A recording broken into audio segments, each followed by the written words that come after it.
Hey guys, welcome back to my channel. My name is Janae. This is Psych It's Janae, and I want to start a series where I discuss the things that I'm learning in school. Now, I do want to preface this in saying that I am not a licensed psychologist yet. However, I think a lot of the topics I'm having in school would make for great conversation, and what I'm learning, if I carefully and properly find ways to articulate exactly what I am learning in a humanistic way without the verbiage and all of that, or even including some of the verbiage, but to just let people know that are watching my channel so that we can have conversations around the topic, so that we could be more aware. I can provide further insight. I think that could be a good thing. So just stay around for the ride, right? I would like to talk about the psychology of addiction. We've all heard people say that addiction is just like a lack of self-control, but psychology is actually telling us something different. Right now, I'm in a substance abuse and treatment class. It is my elective course, and it is a very content-heavy course that is extremely time-consuming. One, because there's a lot to read, and it's just very demanding. My professor really thinks she is the main girl. Like, it's a lot that we have to cover. But I have found that I am learning way more in this course than any of the other courses I'm taking this semester, which is speaking a lot, and to be honest, is making me very interested in substance abuse counseling. The text that we are using to cover, let me see if I can look up the name, but it's called Foundations of Addiction Counseling, and then it's by Dave Capuzzi and a few others. In the textbook, we cover the different type of models that explain the etiology of addiction.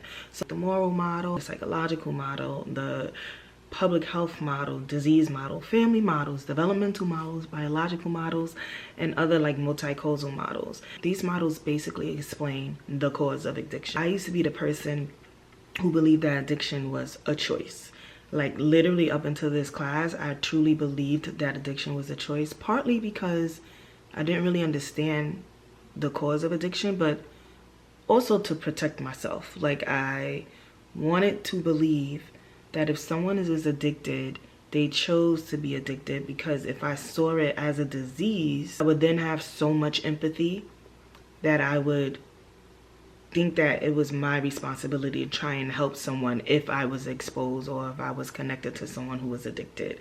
And I feel like naturally I would try and take on that responsibility, and it would become stressful for me. So thinking of it as a choice would kind of help me create that distance with someone, to just help me love them from afar, kind of thing. Like, realizing like this is what they choose to do. If they're gonna stay in my life, this is something that they're gonna choose over and over, so I have to love them from afar so that it won't, impact me too much. And thankfully, I won't lie, I have not had many relationships or been in close relationships with people who have been addicted. The people who I know are addicted kind of alienate and isolate themselves on their own, people that I'm related to. And I personally think as a family, we create a safe space for them, but I think that they're in a point where they know they're not going to do the work that's necessary for them to be in those safe spaces, that they don't want the people around them to feel like they're in the problem with them, if that makes sense. But anyway, I don't want to digress too much because I don't want this video to be too long. So yeah, I used to think that they had a choice and believe that people who are addicted, they had no discipline, or they didn't care to make a right or wrong decision, even though they knew that it would heavily impact their way of living. What I'm learning with the text is that addiction is not a weakness. It's not solely about just being weak and not being able to make a choice. It is literally about the brain, how it copes, how it adapts, how it functions, how it processes things. It gets to a point where the brain is learning how to survive.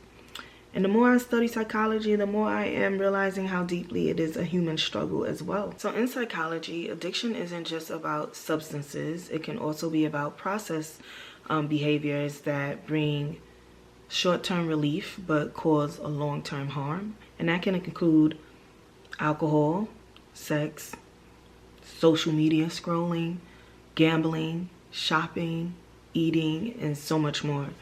Addiction, rather than like dependency or a habit, brings clarity and understanding what substance use disorder is, which is the compulsive substance use behavior that occurs despite the associated negative consequences. Oftentimes, a lot of people could say like, oh, I'm addicted to this, I'm addicted to that. Like I'll say I'm addicted to sugar. It's truly not an addiction until it actually prevents us from living a healthy and stable life. So a lot of the times we may be misusing the word, or worse than that, we're normalizing the idea of addiction. So addiction is truly describing a behavior that's chronic, relapsing, and is compulsive in nature, and that it prevents us from having that healthy and stable life. So it's a relationship between the person and the thing that helps them feel okay, even if it hurts them later. Understanding the power of the brain and its structures can alter one's perspective of addiction and see it as a disease rather than a choice. Substances heavily impact how the brain works and how it processes information. I'm going to do a breakdown of what I've learned to provide like a visual picture for you. So hold on tight. It's going to be a little bit of information. And listen, I'm still learning. So I'm trying my best to articulate what it is and really just process it to give you the information. So not too much on me, all right? So addiction involves a 3-stage cycle. You have binge and intoxication, then you have the withdrawal and negative effect, and as well as the preoccupation and anticipation. So there are 3 regions in the brain that are key components of networks that are involved in the development and persistence of substance use disorders. And these are the basal ganglia, the extended amygdala, and the prefrontal cortex. Now let's get into the 3. When thinking about the relationship between a person and what makes them feel good, we're going to break this down. The feeling of intoxication comes from the basal ganglia. That's the region that controls the reward and pleasurable effect of substance use, which also aids in forming a habitual substance use behavior. So the more we rely on being intoxicated for an immediate feeling of pleasure, the more we're disrupting our systems that regulate our emotions and learning. Hence, this is where the routine comes in. The second part of that cycle, which is the extended amygdala, involves stress, feelings of anxiety, irritability, and uneasiness, which we typically call the withdrawal symptoms. So this is known as a period when the substance leaves our body. The extended amygdala is responsible for the brain's reaction to stress-inducing behaviors responses like fight or flight. So we're familiar with that negative mood whenever we feel the withdrawals. You know how we probably get the shakes, or we're hot, or irritable, tired. And if we fight it, what we do, we feel like we're suffering.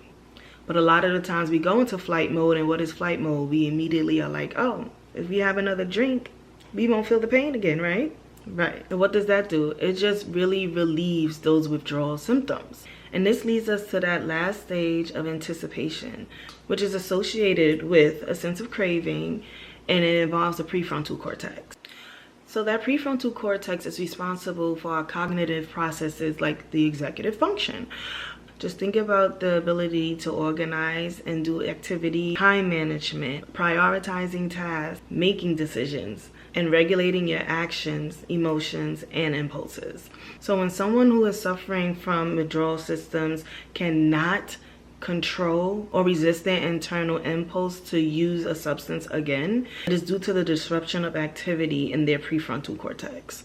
So once there's disruption in this region, it makes it easier to begin the cycle all over again.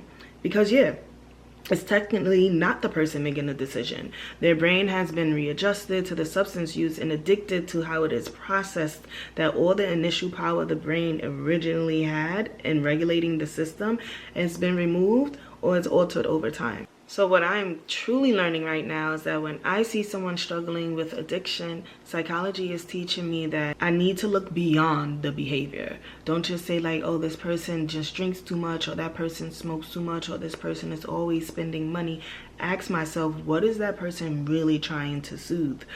Because the truth is, everyone's coping with something, especially in this day and age, especially in this political climate, especially just in these times. We're all coping from something. Some people's pain just shows up way louder than others. And healing takes a lot of time. It means that you have to retrain the brain. You have to reshape your beliefs. Rebuilding connection is going to help. And it's a process. It is not punishment. So try and do what I'm going to do, which is the next time I think of addiction, remember that it's not a moral failure.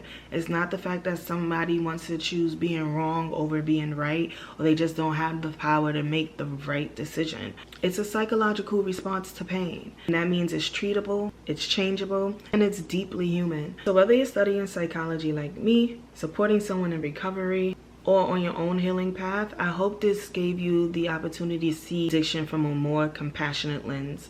Because honestly, holding myself accountable and just being very transparent, there's a lot I even need to rewire with my brain when I do see someone battling addiction myself. But just remember, it's not always a choice.